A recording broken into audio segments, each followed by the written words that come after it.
What if I told you that one of the most well-known medical conditions, one that made millions of people insecure, wasn't real? That it was invented not by doctors, but by a marketing team. This is the story of Listerine, a mouthwash brand that created a billion-dollar industry by making people believe they had a disease that never existed.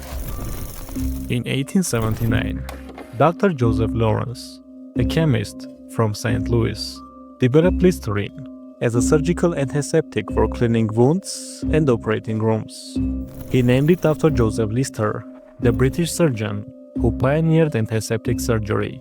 Early ads promoted it for cleaning floors and even toilets.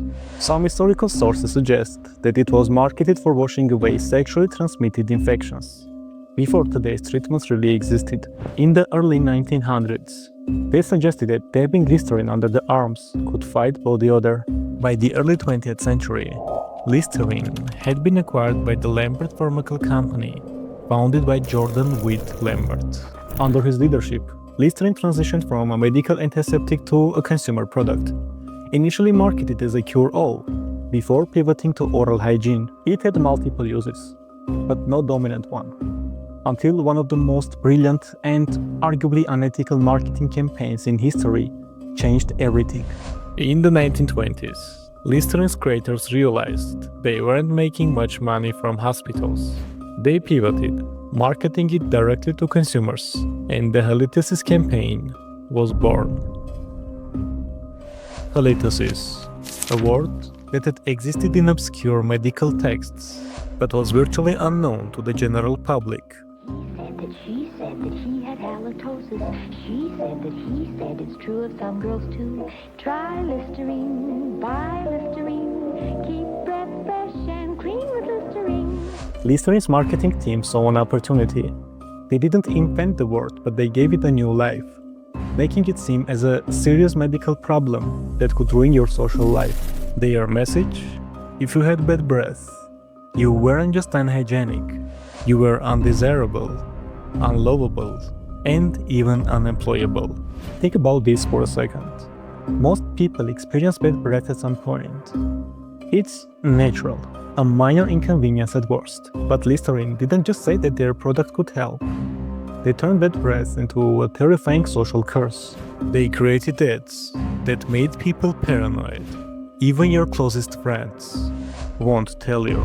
That's one of the most famous slogans from their campaign. Another ad featured a young woman in distress, being rejected by a potential suitor because of her bad breath, reinforcing the idea that halitosis could destroy one's romantic prospects. Other ads targeted job seekers, warning them that bad breath could cost them employment opportunities. Fear-based marketing is one of the most powerful tools in advertising. It preys on insecurities and amplifies the problem, so that people feel compelled to buy the solution. It's the same strategy used by the beauty industry to sell them anti-aging products, and the fitness industry to sell them weight loss solutions. Listerine's campaign was so effective that it turned mouthwash into a necessity practically overnight. Here's the problem. There is no solid medical evidence that halitosis was ever a legitimate disease. It wasn't recognized by any major medical organization. It was a marketing term, plain and simple. Sure, bad breath can be a symptom of an underlying condition, but what Listerine did was make everyday breath variations seem like a pathology. A dentist today can tell you that bad breath can be caused by poor oral hygiene, dehydration, certain foods, or even stress. But in the 1920s, the average consumer wasn't thinking about that. They were just terrified of being socially rejected. And the effects didn't stop with Listerine. Once their campaign proved successful, competitors jumped in. Colgate, Scope, and dozens of other brands followed the formula.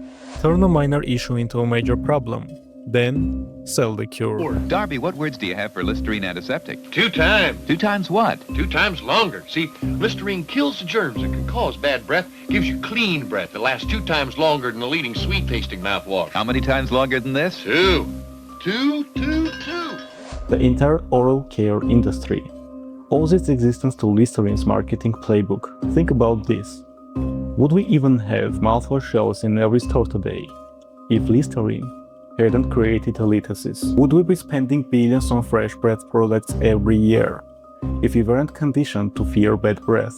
And if you think Listerine's marketing tactics stopped at bad breath, just guess again. In the 1950s and 1960s, Listerine was marketed as a solution for dandruff. Why? Because it contains alcohol and essential oils like eucalyptus and menthol, which can kill some fungi and bacteria on the scalp. There was no solid medical evidence that Listerine was effective against dandruff. They told consumers to pour mouthwash directly onto their scalp, which, while may have some cooling effect, it wasn't an actual medical solution. It dried out the scalp, potentially making dandruff worse. But did people actually try it? Yes. Old advertisements even showed women applying Listerine to their heads, like a hair treatment. In the 1970s, Listerine ran ads stating that their mouthwash wasn't just for fresh breath, it could actually cure and prevent gingivitis, which is a form of gum disease. At the time, scientific research didn't fully support this claim. While Listerine kills bacteria, it doesn't replace proper brushing and flossing, which are the real keys to preventing gingivitis. In 1976, the Federal Trade Commission ruled that Listerine's claim was misleading, stating that they could not prove it was an effective treatment for gingivitis. Listerine's response? Instead of backing down, they ran new ads saying, "Listerine won't cure a cold, but it sure feels like it does." And now the question is, does this kind of marketing still happen today?